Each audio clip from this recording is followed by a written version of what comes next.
Hi అండి. Welcome to story book audio. ఈ కథ మీకు నచ్చినట్లయితే లైక్ చేయండి, షేర్ చేయండి, సబ్స్క్రైబ్ చేయండి. సంవత్సరం దగ్గర పడింది. మ్యారేజ్ అయ్యి లాయర్తో మాట్లాడు కోర్టు వరకు వెళ్లకుండా నాకు పెద్దల సమక్షంలో విడాకులు కావాలి. సూర్య విస్తుపోయాడు. వినోద్ అవును, నాకైతే దాన్ని చంపాలి అన్నంత కోపం వస్తుంది. కానీ దీని భాగోతం అందరికీ తెలియాలి కదా. ఉంటాను. వాళ్ళ నాన్నకి ఫోన్ చేసి మాట్లాడతాను అని సూర్య కట్ చేయగానే వినోద్ షాక్ అయ్యాడు. సూర్య మాటలకి విన్న వినోద్ ఓకే. చాలాసేపు మైండ్ పనిచేయలేదు. ఫోన్ పక్కన పెట్టి తల పట్టుకున్నాడు. ఎన్ని రోజులు సూర్యతో అసహన సావాసం చేసిన వినోద్కి సూర్య మనసేంటో మనస్తత్వం ఏంటో తనకి బాగా తెలుసు. వీడికి ఎందుకు ఇలా జరిగింది? ఎంత మంచివాడు. అదే వీడి తప్పు. ఇందుని గుడ్డిగా నమ్మి ఇప్పుడు మోసపోయాడు. ఏం చేస్తాం? అంతలా వాడితో కాపురం చేయటం ఇష్టం లేనప్పుడు ముందుగానే మాట చెప్పాల్సింది. పరువు పోయే పనులు ఎందుకు చేయటం అనుకుని తనలో తానే రగిలిపోయాడు.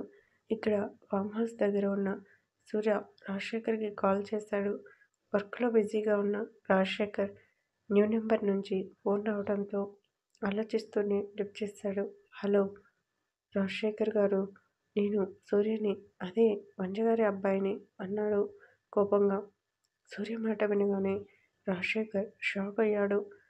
సూర్య అవును, రేపు మీరు నీరజ గారు మా ఇంటికి రండి.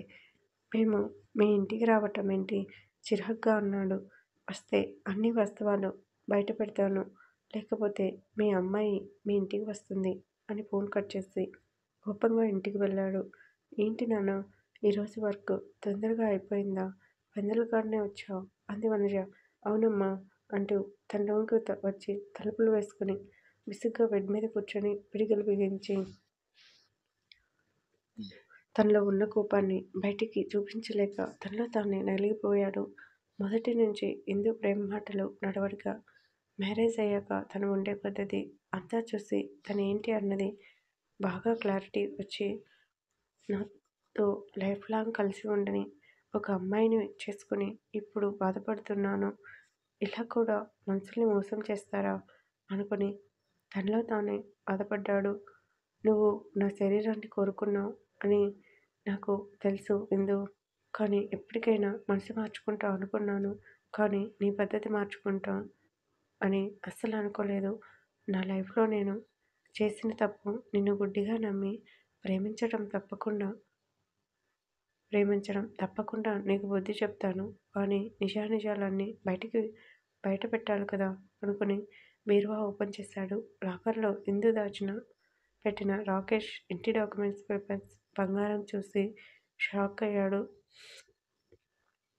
చంద్రహారం, నల్లపూసలు, గోల్డ్ చైన్స్, ఇంకా 2 నెక్లెస్లు సెట్స్ అన్నీ చూసి చాలా దూరం అయ్యారు.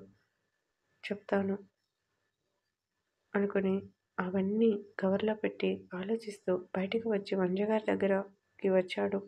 నాన్న కాఫీ తాగు, ఒకసారి నీ లాకర్ తాళం ఇవ్వమ్మా. ఏమైంది నాన్న? బంగారం దాయమని వినోద్ బంగారం ఇచ్చాడు. రూమ్లో ఉన్న బీరువాలో ఖాళీ లేదు అమ్మా. అందులో ఇందు బంగారం ఉంది, కలిసిపోతుందని. అవునా, సరే నాన్న, లాకర్ తాళం బయట ఉంటుంది, అదే బీరువా పైన అని చెప్పి వంటగదికి వెళ్ళింది. సూర్య ఆ నగలు అన్నీ లాకర్లో పెట్టి టెర్రస్ పైకి వచ్చాడు. వీధి చివర ఇందు, రాకేష్ కారులో రావటం, ఆమె కారు దిగటం చూసి తనలో తానే రగిలిపోయాడు. కానీ ఏం మాట్లాడలేదు. రేపు సూర్య అంటే ఏంటో చూపిస్తాను, గెట్ రెడీ ఇందు అనుకుని ఆ నైట్ అంతా టెర్రస్ పైనే ఉన్నాడు. ఇందు ఏం ఎరగనట్టు దగ్గరకు వచ్చి కనీసం ఆమె ముఖం కూడా చూడలేదు. ఎక్కడ ఆమెను చంపేస్తానన్న భయంతో ఆ నైట్ అంతా వినోద్తో కలిసి సైట్ దగ్గరే ఉండిపోయాడు. ఎందుకురా 4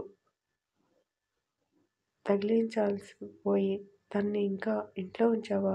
కోపంగా అన్నాడు వినోద్. ఛీ, ఇప్పుడు గొడవ పడితే తెలుసు కదరా, మా మామయ్య కోసం మూర్ఖంగా మాట్లాడతారు. సాక్ష్యాలు అన్నీ ఉన్నాయి. రేపు లాయర్తో మాట్లాడి అన్ని తెగదెంపులు చేయించుకుంటాను అని సూర్య అనగానే వినోద్ బాధపడ్డాడు. ఎందుకురా తన్ని అంత గుడ్డిగా నమ్మావు? నమ్మక ఏం చేయను? నా గురించి అన్నీ వదులుకొని వచ్చింది అని జాలిపడ్డాను. బహుశా అదే నేను చేసిన తప్పు అని ఇద్దరూ నైట్ అంతా మాట్లాడుకున్నారు. జరిగిందంతా తలుచుకొని తన రూమ్ నుంచి బయటికి వచ్చాడు సూర్య. పంచగారు గోడకి ఆనుకుని కన్నీరు కారుస్తుంటే సూర్య తరుక్కుపోయాడు. అమ్మా, ఎందుకు ఏడుస్తున్నావు అంటూ కంగారుగా ముందుకు వచ్చాడు. నన్ను క్షమించు నాన్న, నీ జీవితం నేనే నాశనం చేశాను, నన్ను క్షమించంటూ సూర్య చేతులు పట్టుకొని ఏడ్చింది. నువ్వేదో తప్పు చేసినట్టు నువ్వు ఎందుకు అమ్మ ఏడుస్తావు? తప్పంతా నాది. తన్ని నేను కనిపెట్టకుండా ఉన్నాను. అసలు నిన్నే గొడవ పెట్టాలి, కానీ సాక్ష్యాలన్నీ ఉండాలి అని చాలా ఓర్చుకున్నాను. దరిద్రం వదిలిందని అనుకో అమ్మ, అంతేకాని బాధపడకు అని తనలో తానే బాధపడ్డాడు. ఇంతలో వినోద్కి లోపలికి వచ్చి, రే, జరిగిందేదో జరిగింది, ఇంకా తలుచుకొని పద సైట్కి దగ్గరికి వెళ్దాం. ఎల్లుండే కదా ఓపెనింగ్. మన కంపెనీ వాళ్ళని, మన ఎండి సార్ని పిలవాలి. పద అమ్మ, మీరు కూడా రండి అని వినోద్ వాళ్ళని బయటికి తీసుకుని వెళ్ళాడు. ఆ రోజు అలా జరిగింది. వాళ్ళని అలా బయటికి తీసుకుని వెళ్ళి కంపెనీ పనుల్లో పెట్టాను. కానీ కంపెనీ స్టార్ట్ చేసిన 1 మంత్లోనే సూర్య వాళ్ళ అమ్మ చనిపోయింది. ఇందు